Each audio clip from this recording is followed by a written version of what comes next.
people out there and other people to buy housing. In a way, they're at conflict.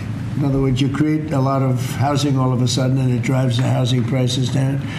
So I want to take care of the people that have houses that have a value to the house that they never thought possible, that have sort of made them wealthy and happy, and especially in their later years. Got to be careful with that. I want to keep them up. At the same time, I want to make it possible for people to go buy houses. Daniel, please. Mr. President, you announced the Warriors dividend last night in your primetime speech. Very patriotic, very generous. What was the rationale and the thought process? How did you come up with the idea? What made you want to give back to Well, the 1776 was easy to come up with because we were actually at 1775. The number was 1775, and I said, wow, I think we can afford one more dollar. But they came up to me, it was $1,775. So I said, well, let's add a dollar to it. I think we can find that.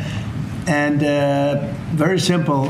We've had a military that, in my opinion, by other presidents, was not treated well. They're incredible. They're our finest people. They're protecting us. And because of tariffs, we're taking in billions and billions of dollars more than we ever have before. With no inflation, by the way. With no inflation. You saw the inflation numbers. They just came out today. What great timing. Practically no inflation. And yet we're taking in hundreds of billions of dollars.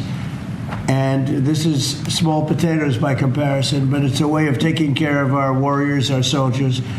And I appreciate that question, Daniel. Yeah, and Carolyn, it was an easy one. She just posted on X, your press secretary, that the board members of the Kennedy Center voted unanimously to rename it the Trump Kennedy Center. What is your reaction to that? Well, I was honored by it. The board is a very distinguished board, most distinguished people in the country.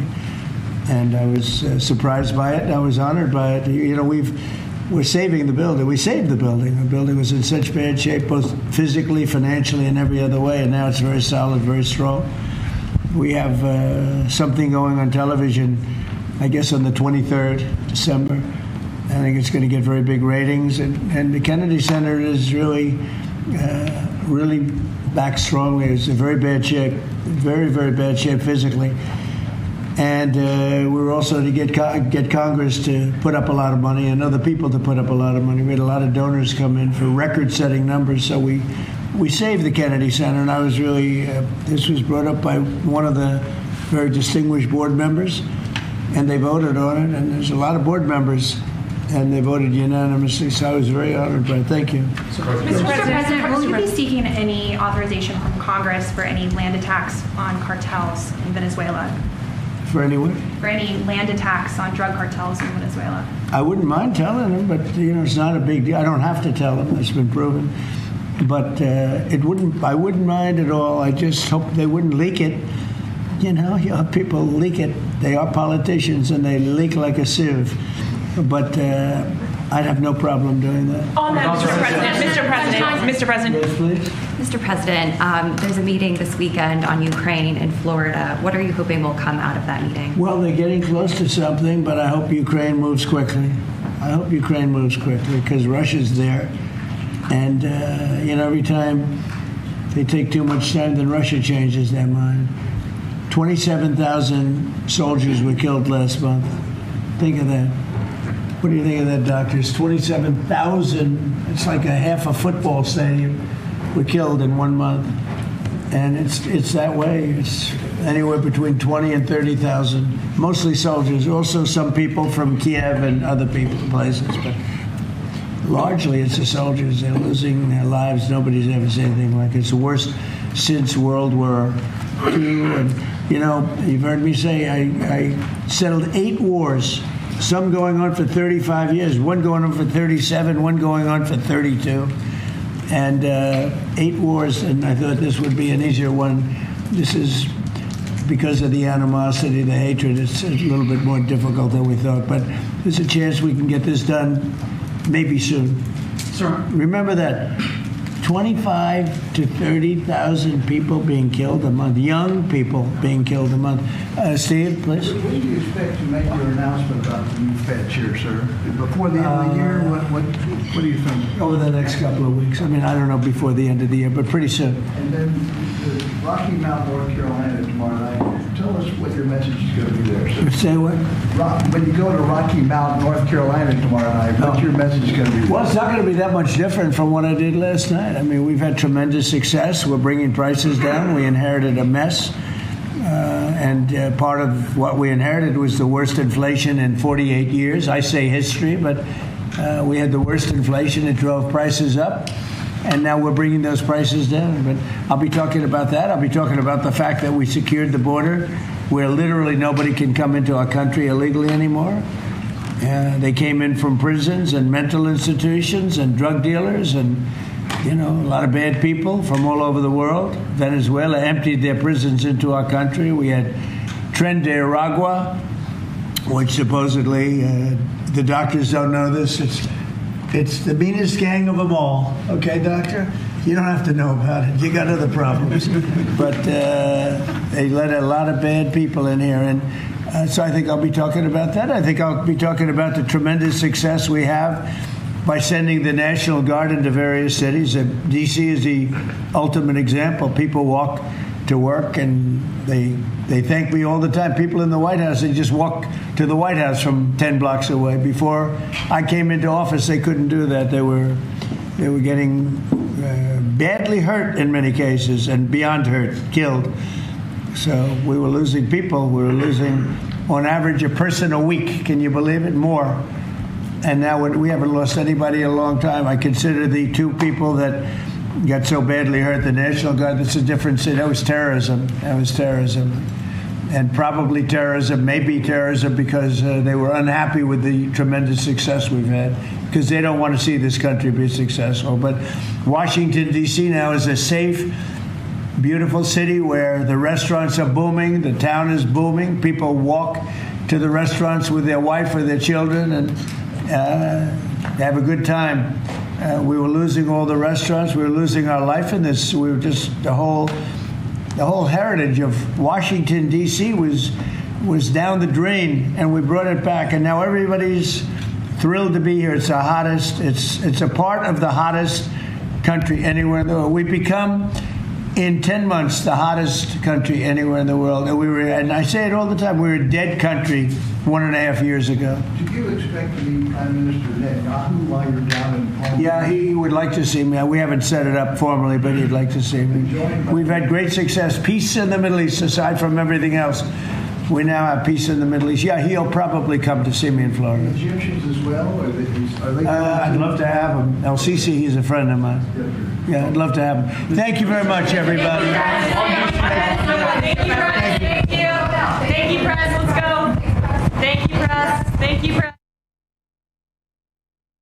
All right, President Trump signing a new executive order not legalizing but reclassifying marijuana. We'll, of course, have more on it here on Real America's Voice throughout the day. But now, let's get you back to Human Events Daily.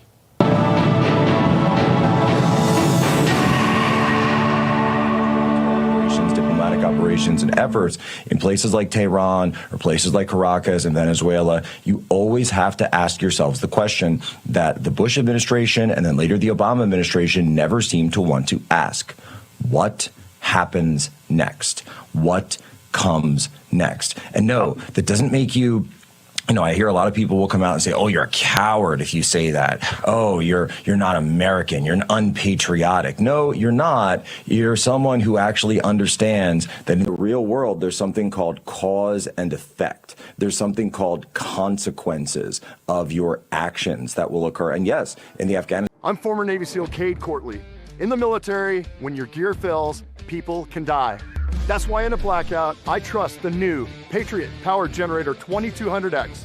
When food needs to stay cold, when your medical device has to run all night, when your family needs you, this generator will not fail you.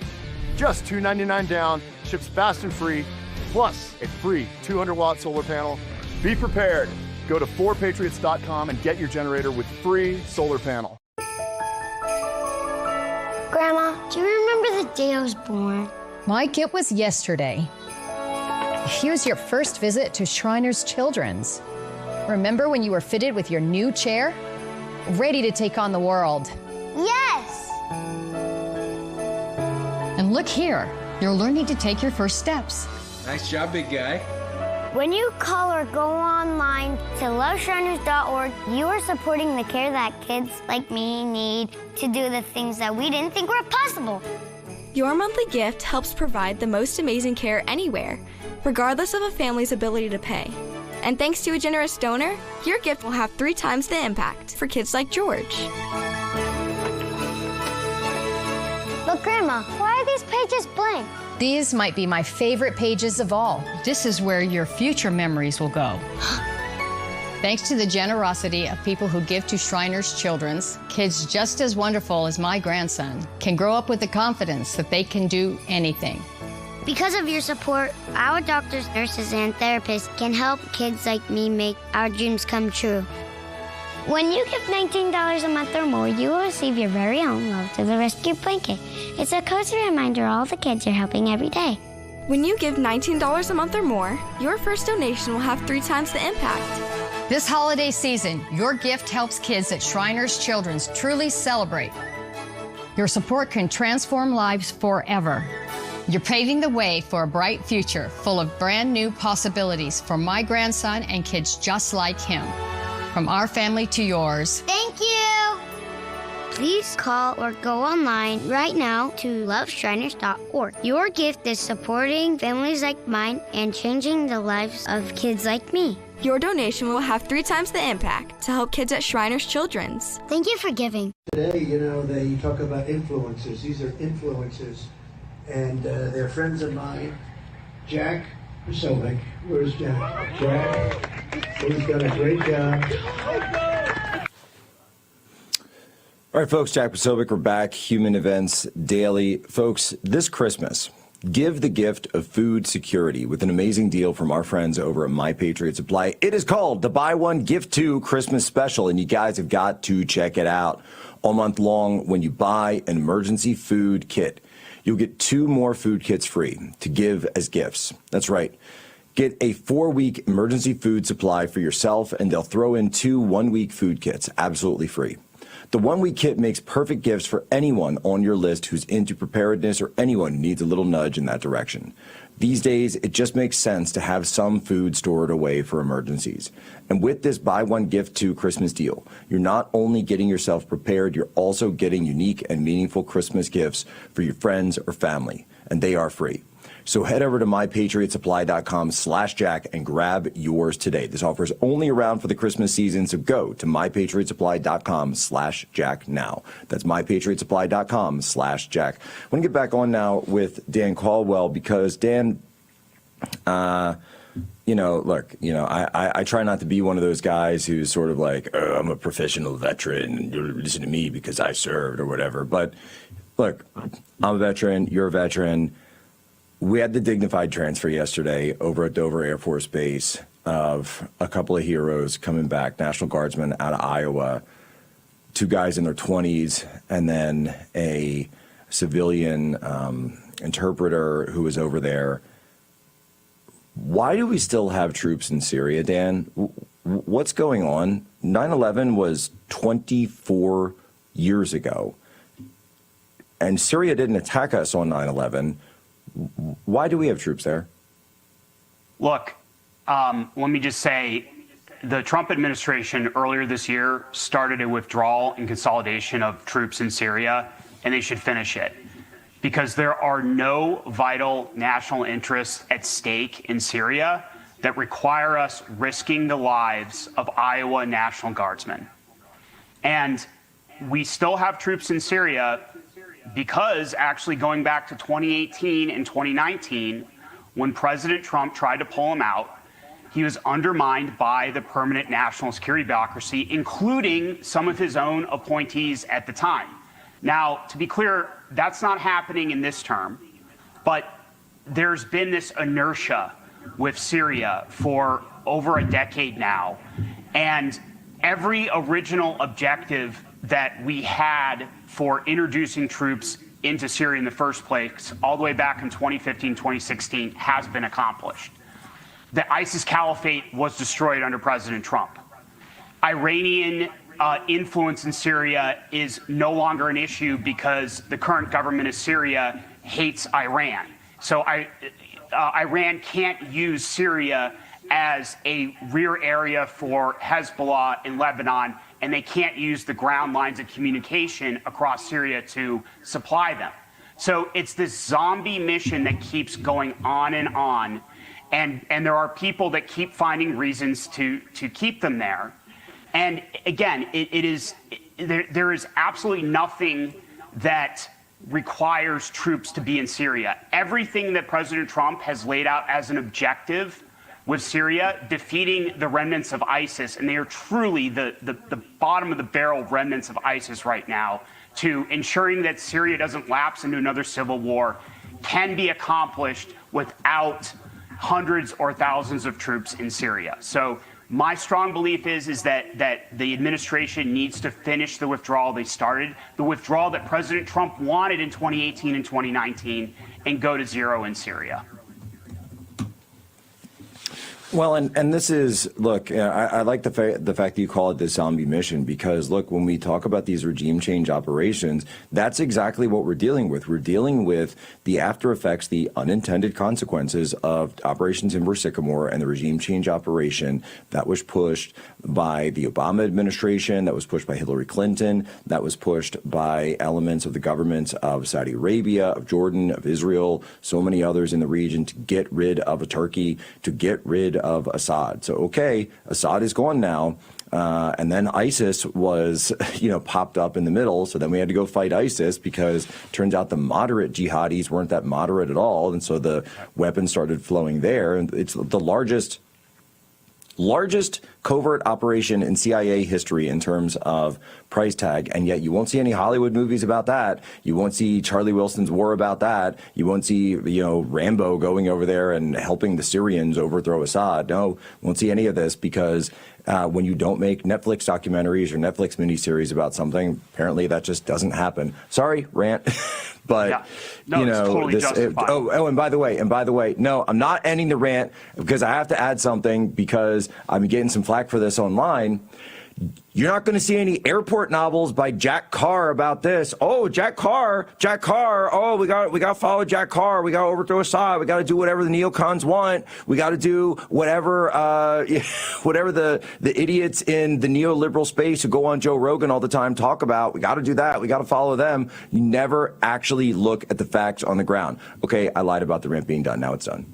No, these are all things that get whitewashed or ignored in discussion around Syria. Here's another thing that I think is relevant, because I know you've been talking a lot about left-wing violence here in the United States and the risk of some of these left-wing groups committing terrorist acts.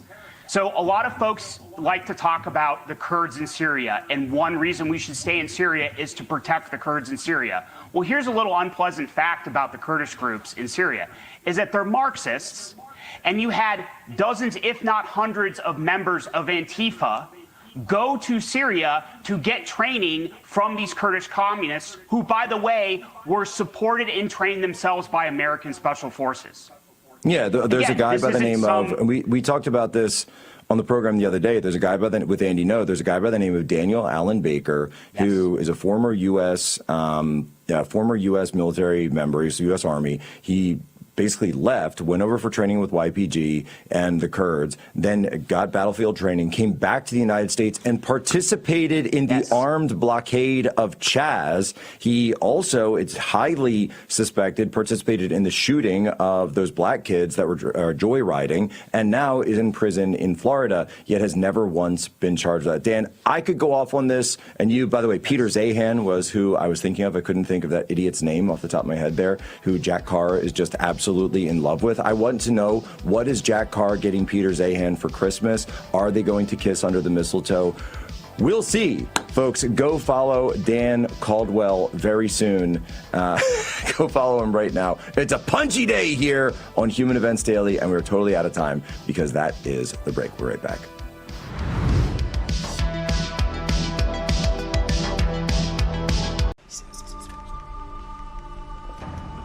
I'd like to say this is the first time, but there have been others. How many? Who can keep track? You think this is a joke? Darling, we need answers, and you're gonna give them to us. Tell us again.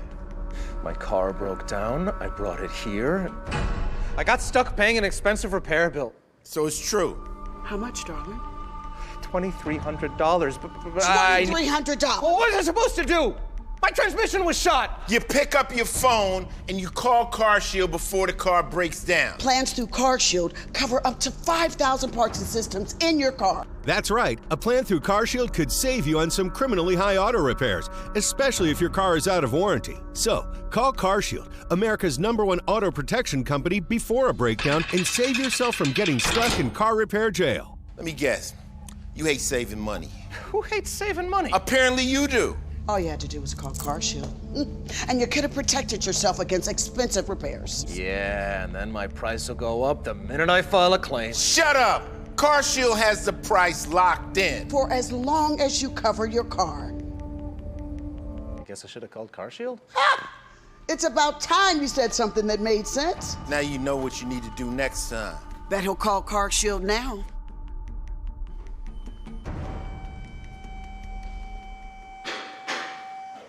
So can I go?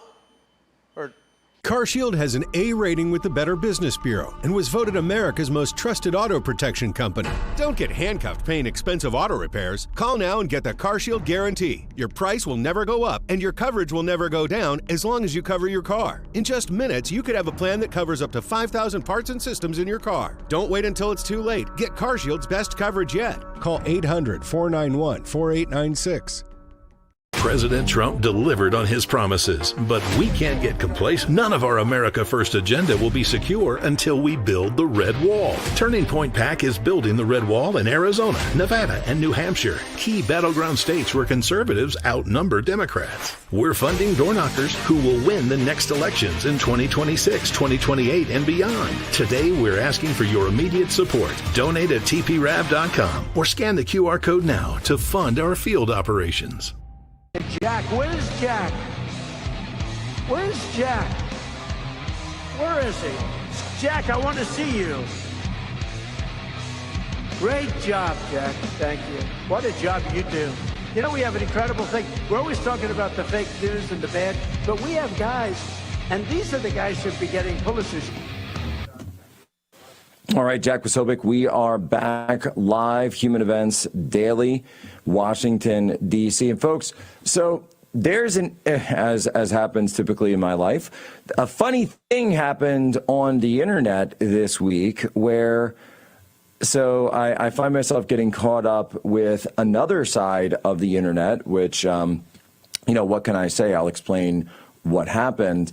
That, so Mick Foley, who is known as, he was a great wrestler in the 90s, known as Mankind, and he had a couple other, you know, different iterations, Cactus Jack, Dude Love, and he came out with this post, said that he's parting ways with the WWE, and he refuses to work with the WWE because he is, you know, he views them as too close to Trump, and Linda McMahon is in the admin, and that, you know, doesn't like what Trump's doing, et cetera, et cetera. But what's crazy, though, of course, is that obviously Trump has been close with WWE for years.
Desde la desinformación de los medios hispanos tradicionales hasta el auge de la cultura woke, una voz corta todo el ruido.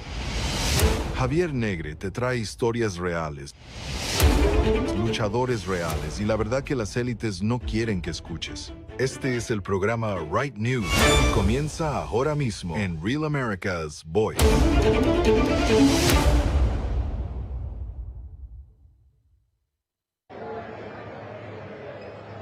Muy buenas a todos, estamos desde Turning Point, desde el evento American Fest de esta institución que es Turning Point, que hicieron y siguen haciendo historia gracias a Charlie Kirk, que en paz descanse, un hombre que conquistó las universidades, que cambió la mentalidad de millones de jóvenes y que lo mataron porque era el mejor de nosotros. Él planteaba además argumentos y la izquierda no quería debatir. Esta extrema izquierda, esta organización criminal, decidió matarlo usando un loco. A saber, tenemos que llegar hasta el fin de los hechos, pero la prueba de que su legado está vivo gracias a Erika Kirk y el resto de personas de Turning Point. Estamos aquí en directo en el set de Real America's Voice, de RAV en español.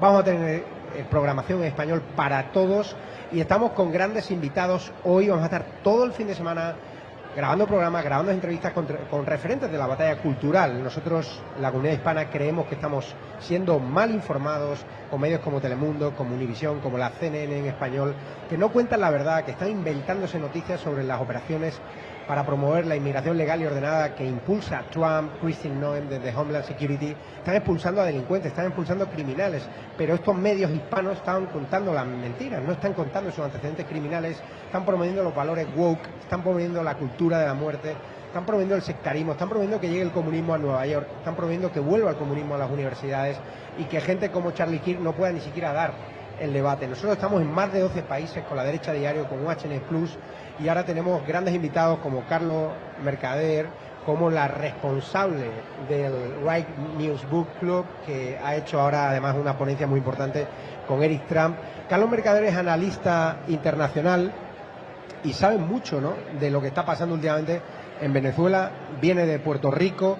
Y cuéntanos cuál es la situación ahora en Puerto Rico, porque ahí el Departamento de Guerra de Pete Hegseth está movilizando muchos portaaviones, muchas fragatas, y no sé si hay ambiente inminente de guerra.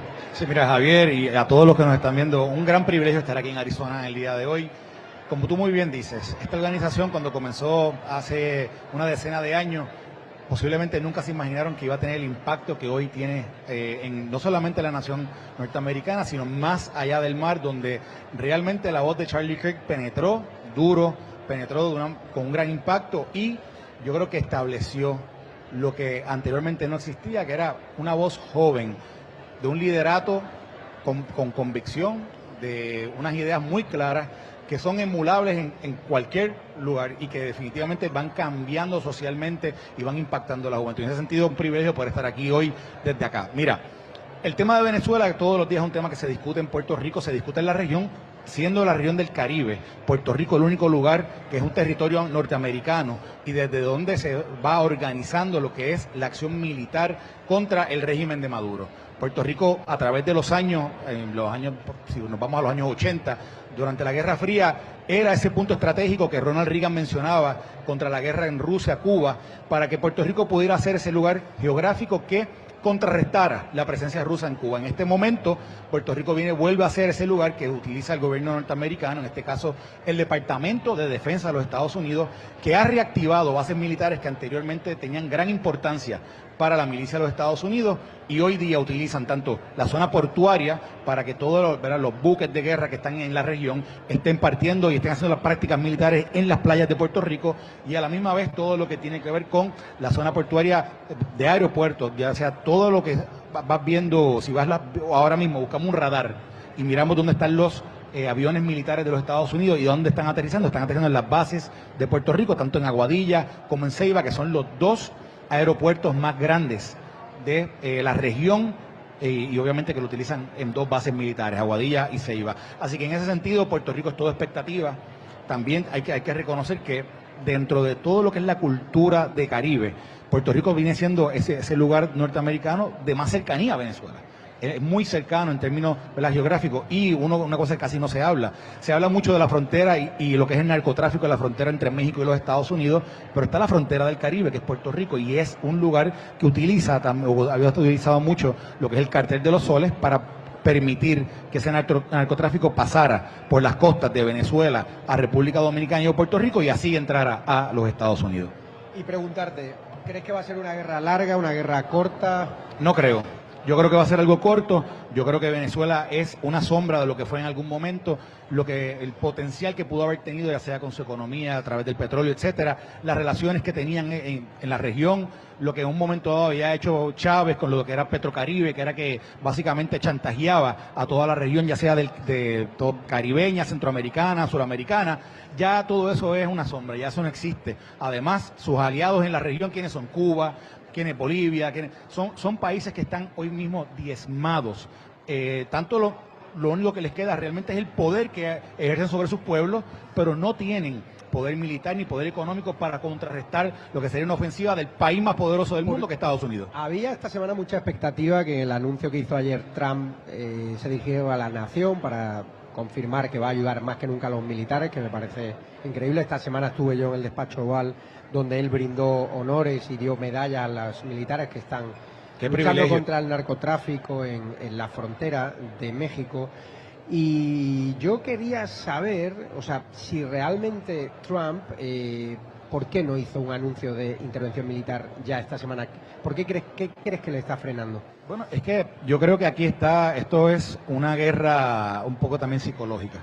Yo creo que aquí el presidente Trump, a través del tiempo, lo que ha estado es en una demostración de poderío, una demostración de que realmente puede intervenir cuando él quiera, como él quiera, con todo lo que está ocurriendo dentro de Venezuela. Él le ha demostrado, por ejemplo, hemos hablado tú y yo, Javier, sobre, por ejemplo, cuando Trump decidió cerrar el espacio aéreo en Venezuela. Dime qué poder puede hacer algo como eso.